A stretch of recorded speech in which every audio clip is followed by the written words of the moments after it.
ಚುನಾವಣಾ ಪೂರ್ವ ಜನಸಂಪರ್ಕ ಕೇಂದ್ರದ ಉದ್ಘಾಟನಾ ಕಾರ್ಯಕ್ರಮ ಮಂಗಳೂರಿನಲ್ಲಿ ನಡೆಯಿತು.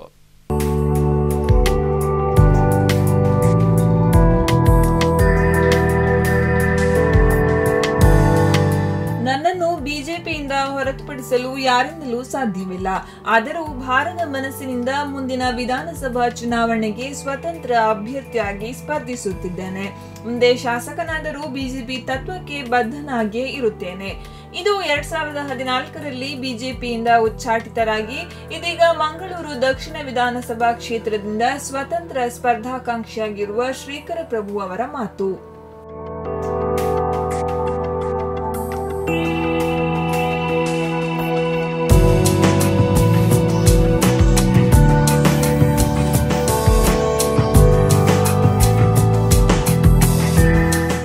ಮಂಗಳೂರು ನಗರದ ಸಿವಿ ನಾಯಕ್ ಸಭಾಂಗಣದಲ್ಲಿ 106 ಬೆಂಬಲಿಗರೊಂದಿಗೆ ತಮ್ಮ ಚುನಾವಣಾ ಪೂರ್ವ ಜನಸಂಪರ್ಕ ಕೇಂದ್ರದ ಉದ್ಘಾಟನಾ ಕಾರ್ಯಕ್ರಮದಲ್ಲಿ ಮಾತನಾಡಿದ ಅವರು, ಈ ಬಾರಿ ಭಾರತ ಮನಸ್ಸಿನಿಂದ ಚುನಾವಣೆಗೆ ಸ್ಪರ್ಧಿಸುತ್ತಿದ್ದೇನೆ.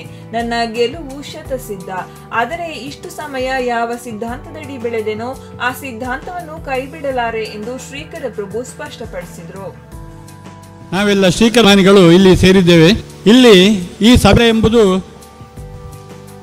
ನಿಜವರು ಇದನ್ನು ಅವರನ್ನು ಈ ಸತಿ ನಾನು ನಿಮಂತ್ರಣ ಮಾಡುತ್ತೇನೆ. ಅವರಿಂದ ಪ್ರತಿಯೊಬ್ಬ ಮನುಷ್ಯ ಹಾಕಿದರೆ ಅವರಿಗೊಂದಾಗಲಿಕ್ಕಿಲ್ಲ. ಅವರು ಎದ್ದು ಇರುವಂಥ ಶ್ರೀಕರ ಪ್ರಭುಗಳು ಹಾಗೆ ನಿಮಗೂ ಅನೇಕ ಜನರಿಗೆ 2014ರಲ್ಲಿ ಪ್ರಹ್ಲಾದ್ ಜೋಶಿ ಸಕಾರಣ ನೀಡದೆ, ಶೋಕಾಸ್ ನೋಟಿಸ್ ಕೂಡ ನೀಡದೆ ಏಕಾಏಕಿ ಬಿಜೆಪಿಯಿಂದ ಉಚ್ಚಾಟನೆ ಮಾಡಿದರು. ಆದರೆ ನಾನೇನು ತಪ್ಪು ಮಾಡಿದೆ ಎಂದು ಹೇಳಲೇ ಇಲ್ಲ. ಪಕ್ಷದ ಸಂವಿಧಾನವನ್ನು ಕೈಬಿಟ್ಟು ನಿರ್ಣಯ ತೆಗೆದುಕೊಂಡಿದ್ದಾರೆ. ಕಾರ್ಯಕರ್ತನಿಗೆ ಕ್ಷಮೆ ಕೇಳುವ ಅವಕಾಶ ಇಲ್ಲ ಎಂದರೆ ಇದೆಂತಹ ವ್ಯವಸ್ಥೆ? ಕೇವಲ 4 ಮಂದಿಯ ಅಧಿಕಾರದಾಹದಿಂದ ನನ್ನಂತ ನಿಷ್ಠಾವಂತ ಕಾರ್ಯಕರ್ತನಿಗೆ ತೊಂದರೆಯಾಗಿದೆ. ನಾಳೆ ಬೇರೆ ಕಾರ್ಯಕರ್ತರಿಗೂ ಇದೇ ಪರಿಸ್ಥಿತಿ ಬಂದಿತ್ತು. ಅಂತವರಿಗೆ ಮತದಾರರು ಪಾಠ ಕಲಿಸಬೇಕು ಎಂದು ಹೇಳಿದರು. ರಾಷ್ಟ್ರ ಭಕ್ತರಿಗೂ ಹಾಗೂ ಶ್ರೀಕರ ಪ್ರಭುರವರ ಅಭಿಮಾನಿಗಳಿಗೂ ನಮಸ್ಕರಿಸುತ್ತಾ, ಈ ಒಂದು ವೇದಿಕೆಯಲ್ಲಿ ಅವಕಾಶ ಸಿಕ್ಕದ್ದಕ್ಕಾಗಿ ಭಾಳ ಸಂತೋಷವನ್ನು ಪಡ್ತಾ ಇದ್ದೀನಿ. ಯಾಕೆ ಸಂತೋಷವನ್ನು ಪಡ್ತಾ ಇದ್ದೇನೆಂದರೆ, ಇವತ್ತು ನಾನೊಬ್ಬ ಶ್ರೀಕರ ಪ್ರಭುರವರ ಶಿಷ್ಯನಾಗಿ ಗುರುತಿಸಿಕೊಂಡಿದ್ದೇನೆ. ಇಲ್ಲಿ ಎಂಎಲ್ಸಿ ಎಂಪಿ ಆದವರ ಮೊದಲ ಚುನಾವಣೆಯಲ್ಲಿ ಅವರ ಹಿಂದೆ ಇದ್ದವನೇ ನಾನು. ಮಂಗಳೂರು ದಕ್ಷಿಣ ಕ್ಷೇತ್ರದಲ್ಲಿ ಅತಿ ಹೆಚ್ಚು ಸದಸ್ಯತ್ವವನ್ನು ಬಿಜೆಪಿಯಲ್ಲಿದ್ದಾಗ ಮಾಡಿಕೊಟ್ಟಿದ್ದೆ. ಅವರು ಅಧಿಕಾರಕ್ಕೆ ಬಂದ ನಂತರ ಅವರು ನೀಡುತ್ತಿದ್ದ ಹೇಳಿಕೆಗಳನ್ನು ನಾನೇ ಹೇಳಿಕೊಡುತ್ತಿದ್ದೆ. ಅವರಿಗಾಗಿ ರಾತ್ರಿ ಹಗಲು ಕೆಲಸ ಮಾಡಿದ್ದೇನೆ. ಆದರೆ ಅಂತವರಿಗೆ ಅಧಿಕಾರ ಬಂದ ಮೇಲೆ ಕಾರ್ಯಕರ್ತರ ನೆನಪೇ ಇಲ್ಲ. ಮಾತೃದೇವೋ ಭವ ಅಂದರೆ ಹೆತ್ತ ತಾಯಿ ದೇವರಿಗೆ ಸಮಾನ, ದೇವರು ಅಂತ.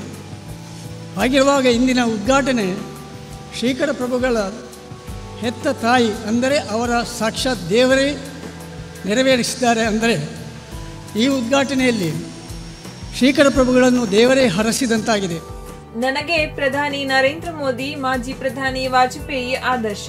ನರೇಂದ್ರ ಮೋದಿ ಅವರ ಮುಂದಿನ ಚುನಾವಣೆಯಲ್ಲಿ ಒಗ್ಗಟ್ಟಿನಿಂದ ಕೆಲಸ ಮಾಡುತ್ತೇನೆ. ಆದರೆ ಬೆರಳೆಣಿಕೆಯ ನಾಯಕರಿಂದಾಗಿ ಕಾರ್ಯಕರ್ತರಿಗೆ ತೊಂದರೆಯಾಗಿದ್ದಕ್ಕೆ ಈಗ ಭಾರತ ಮನಸ್ಸಿನಿಂದ ಸ್ಪರ್ಧಿಸುತ್ತಿದ್ದೇನೆ. ಅವರು ಕಾರಣವೇ ಇಲ್ಲದೆ ರಾಜಕೀಯವಾಗಿ ನನ್ನನ್ನು ಕೊಲೆ ಮಾಡಿದ್ದಾರೆ. ಆದರೆ ಸಾಮಾಜಿಕ ಜೀವನದಿಂದ ನನ್ನನ್ನು ವಿಮುಖ ಮಾಡಲಾಗದು ಎಂದು ಶ್ರೀಕರ ಪ್ರಭು ಹೇಳಿದರು. ನನಗೆ ಪುನರ್ಜನ್ಮ ಕೊಡಬಹುದು. ನನ್ನನ್ನು ರಾಜಕೀಯವಾಗಿ ಕೊಲೆ ಮಾಡಿದ್ದಾರೆ, ಕಾರಣ ಕೊಟ್ಟಿಲ್ಲ.